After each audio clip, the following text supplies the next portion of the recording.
What's up guys, I'm Phoenix Master 1 and welcome to another Resplendent review.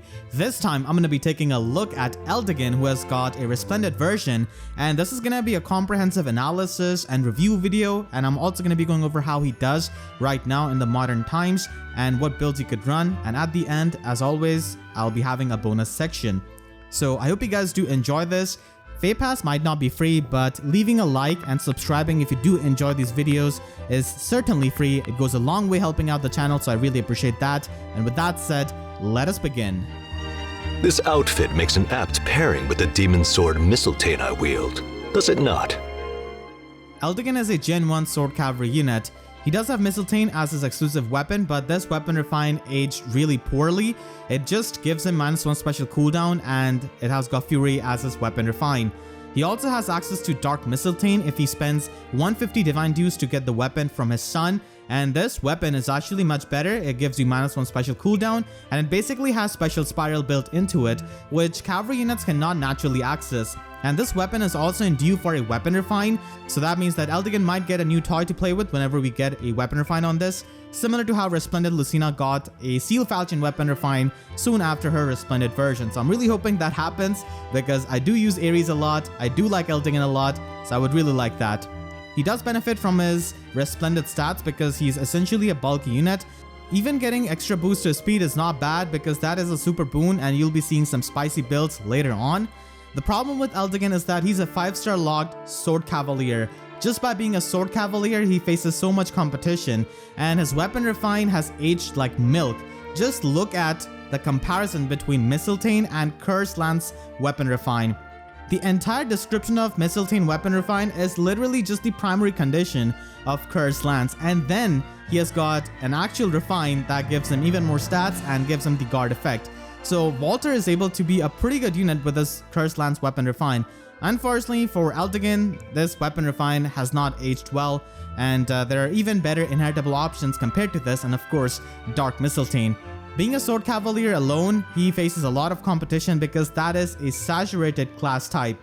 We do have normal Eliwood in the normal summoning pool, who can be easily plussed and merged, and even when we go to like premium Sword Cavaliers, we do have Reed. We also have Legendary Sulif, which is a really good enemy phase Sword Cavalier, and above all, he faces competition from his own son Ares, who is in the normal summoning pool. It is again the syndrome of Brave Roy versus Eliwood. You're not going to be seeing Brave Roy that much because he's a 5-star locked unit, and everyone is going to be building up Eliwood because he's easily available. Same applies here. Most people are going to be investing into Ares. However, it is worth noting that after the Resplendent stats, Eldigan is definitely quite bulky compared to Ares. He has got 7 extra HP, 3 extra defense, and 3 extra resistance. The extra defense does help him with his bonfire damage, but he does have less speed and less base attack compared to Ares, and even at max investment, it is not easy to plus and merge Eldigan unless you save hundreds of orbs. For Ares, he's in the normal summoning pool, and you just have to not spend that many resources on him, and he already has access to Dark Mystletainn, which is the better Mystletainn overall. And that's why it is so hard to justify building Eldigan when you can just have access to Ares. But of course, if you do like him a lot, I'll be having more builds. And I'm really happy that he got such an awesome artwork. He also got new voice lines, which I really like a lot. And with that said, let us begin with the build. So with the FEH Pass, you do get 1 copy of Eldigan, and for many players, even whales, this might be their first copy of Eldigan. He had eluded me for a very long time, and I do spend quite a bit of orbs. I finally got him after like spending 700 orbs. So in any case, if you want to build him up for a budget build, you could just go with Sturdy Stance and Quick Riposte. Quick Riposte might seem a bit counterproductive with the self-recall damage, but we do have Mystic Boost Secret Seal now, so thankfully that could be used to just offset the Fury damage, so that could be done. And you could also run Brazen Attack Defense on Mystletainn. I don't know why this says Brazen Attack Resistance, but that's an error. So you want to have Brazen Attack Defense from his son and have Attack Defense solo as a Sacred Seal and just have a budget bonfire build. And you could also use him in Arena Assault as a green check. He does have -1 special cooldown from Mystletainn, so Bonfire becomes a 2-turn special, and with his high defense, he's gonna be able to get pretty good damage output out of that, so he could be used in Arena Assault for his utility. Brashpiration build is also an option by having Desperation and Brash Assault Sacred Seal, so if he's facing units that can retaliate back to him, he's gonna be able to get a double attack. which is so helpful for a slow unit like him, and he's not going to be able to get that otherwise on a budget. And now we begin with the builds that you can run on Eldigan if you have some merges on him and if you want to have some high investment builds. And if you have plus and merge, then you of course can use these builds at their max performance. First of all, you could use the solo skills. Attack defense solo and rouse attack defense do have good synergy. And again, we're going to be using Mystic Boost to just offset the fury damage, and Ether does help you heal up.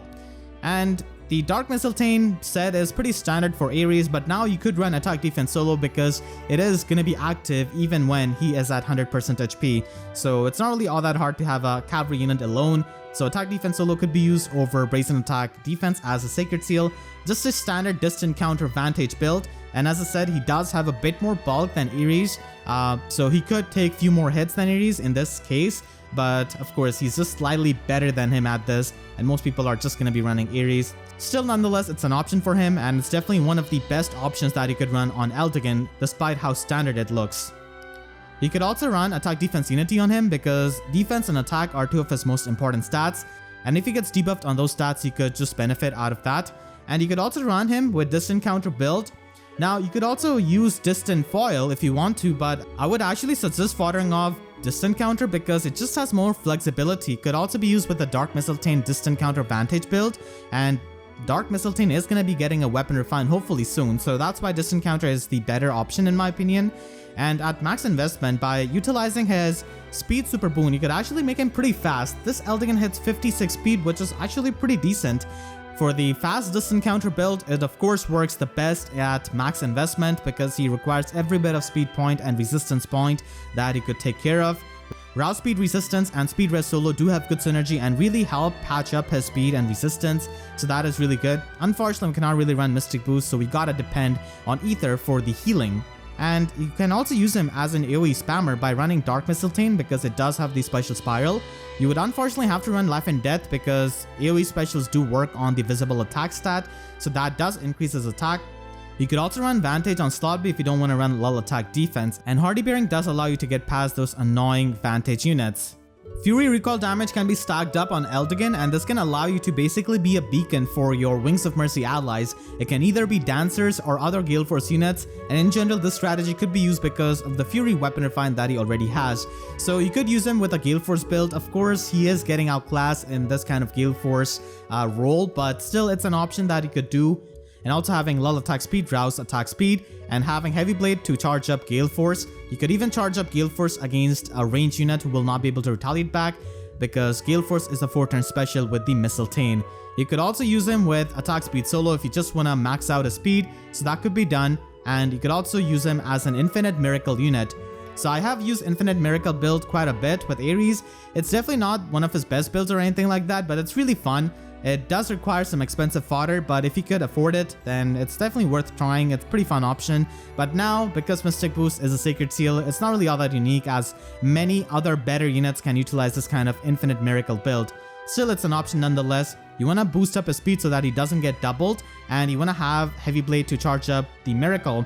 And Mystic Boost is basically going to be trying to make sure that he doesn't die. So all of those things are required. This is definitely not a very flexible build. It requires very specific things, but like I said, it's just a fun option if you want to try that out. And you could also use him in Aether Raid's defense, of course. Again, he's going to be facing competition from Eliwood, who's just so common in Aether Raid's defense with a Gale Force build.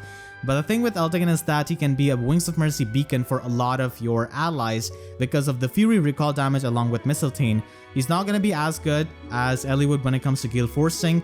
However, the plan is that he rallies, he gets danced, and he attacks a foe. He takes enough damage to hopefully fall into the Wings of Mercy range of the allies, and because he has got Heavy Blade, and because Gale Force is a 4-turn special, he basically goes there, attacks, and gets 2 cooldown on his Gale Force, and then hopefully if he gets doubled, he can charge up his Gale Force even if he didn't double, and that can be pretty good. You're gonna be leaving the opponent alive, but still you could get to the back line of the opponent's team and maybe take care of frail units like Air, Plumeria, Peony, all of those kinds of units. So that could be done. He's not going to be doubling many units, even if you go with the Speed Super Boon. So you could try to just maximize your attack stats so that he could one-shot the backline units. You could also use him in Pawns of Loki because Eldigan is having 2nd highest HP for any kind of Cavalier after Merlinus. Merlinus is not very offensive, Eldigan can definitely pack a punch, so you could refine Mystletainn for any kind of other stat refine, because Fury is not ideal in Pawns of Loki,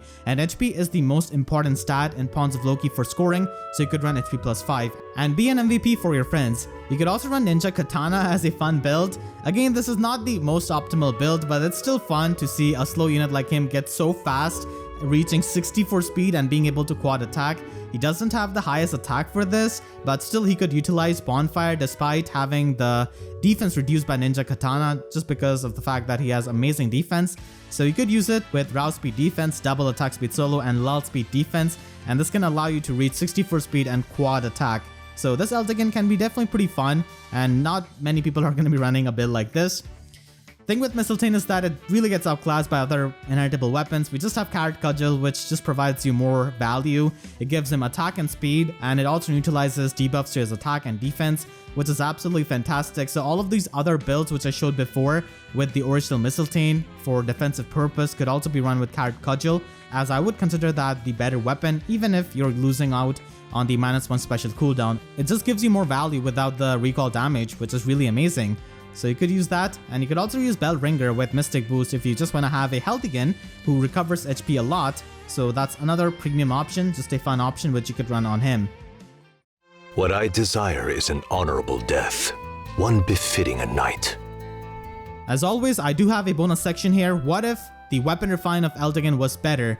So if I had to make his weapon refine better, I would definitely do these things. He's a 5-star locked unit. No other unit has got Mystletainn in their arsenal other than Eldigan. It's not like Sigurd where his son gets access to Divine Tearfang. So you want to make this a really good, worthwhile weapon for a 5-star locked unit who already faces so much competition. So the least we could do is add some more conditions and basically have the -1 special cooldown, and at start of combat, if he's not at full HP or if a bonus is active on him, he can inflict -6 attack and defense debuff on foe during the combat, and he also gets a guaranteed follow-up attack. This allows him to be even more bulky because the -6 attack debuff also translates to having better resistance essentially. And this is an in-combat debuff, so it could stack up with the visible debuffs, and the guaranteed follow-up attack in both phases does make him much better. Of course, he's kind of competing with his friend Sigurd when it comes to that. Still, Eldigan is going to be better than what he is at least now, and then you could have the standard Fury refined, but at least give him Fury 4, which gives him 4 to all of his stats, but does less recall damage. So let me know in the comments what you think about this theory craft which I've made. And I hope you all enjoyed this weapon refined review. As you guys know, Eldigan is definitely one of my favorites. I really like Kama's archetypes, and many of you guys do know my lore with Eldigan and his son. Make sure to share this video with your friends who are big Eldigan fans or just want to build him up because of his absolutely god tier art. And I want to thank all of my YouTube members for their constant support, and if you enjoyed, then please be sure to leave a like and a comment. Helps me tremendously, and be sure to subscribe and hit the notification bell, because YouTube sub boxes are about as functional as the refine of Mystletainn when compared to Volter's weapon. So that's it, I'll see you guys next time. Thank you so much for watching and have a great day.